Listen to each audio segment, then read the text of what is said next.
जसं की मागच्या व्हिडिओजमध्ये मी तुम्हाला सांगितलं होतं की माझी तब्येत बरी नसल्यामुळे मी व्हिडिओ अपलोड करत नव्हती.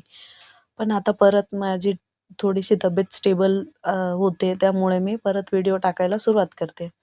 तर हा व्हिडिओ आहे 26 जानेवारीचा आणि मी कालच्या व्हिडिओमध्ये मग तुम्हाला सांगितलं तेव्हा हे सांगायला विसरली की त्या दिवशीही माझं डोकं दुखत होतं आणि आजही माझं डोकं दुखतंय. आणि सकाळी मस्त पहिले आज आहे ना तेलाने मालिश करत होती आणि इतकं रिलॅक्सिंग वाटत होतं ना की तुम्हाला काय सांगू. खोबऱ्याच्या तेलाने मी बेसिकली असं जर काही डोकं दुखत असलं तर मालिश करत असते आणि माझ्या ना ह्या उजव्या बाजूला आहे ना कानाच्या खाली जी नस असते म्हणजे माहीत नाही, जसं की एखादी हार्टबीट आपण ऐकतो ना तसा आवाज येतो.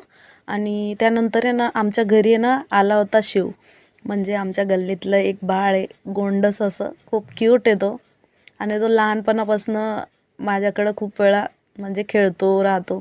मग त्यानंतर तो आहे ना फोटो, माझे व्हिडिओ फोटो असं काढत होता. तो आला ना की मला आहे ना एक वेगळाच आनंद होतो खरंच.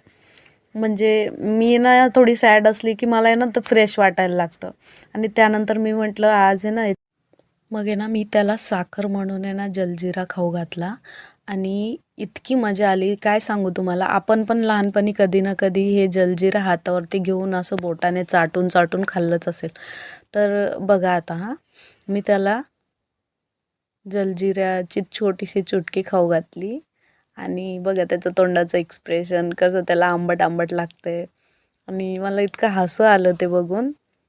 तर बघू शकता तुम्ही मी त्याला अशी चिडवते की किती आंबट आहे. आणि ना नंतरला त्याला ते जलजिरा इतकं आवडलं की त्यांनी परत परत माझ्याकडनं मागितलं. मग मी तिला पुन्हा दिलं आणि थोड्या वेळाने मग त्यांनी माझ्यासाठी औषध आणलेले होते, ते औषध घेतले. माझ्या उजव्या साईडला आहे ना म्हणजे फेस जसं पॅरालाइज झाला आहे असं मला त्रास होतो आहे. मग आपली रोजची कामं आवरून घेतली आणि आज मी बनवली आहे खानदेश स्पेशल डुबुक वड्याची भाजी. कोणाला कोणाला ही डुबुक वड्याची भाजी माहिती आहे त्यांनी एक लाईक करा. मग माझा आला होता बाबू. जेवण वगैरे झाल्यानंतर मी बसले होते आणि आज त्याची आज शाळा लवकर सुटणार होती. जेवण केलं आणि तो आला होता. त्याला आहे ना कॅमेऱ्यामध्ये यायला इतकी लाज वाटते की चला तर मग भेटूया आपण पुढच्या व्लॉगमध्ये.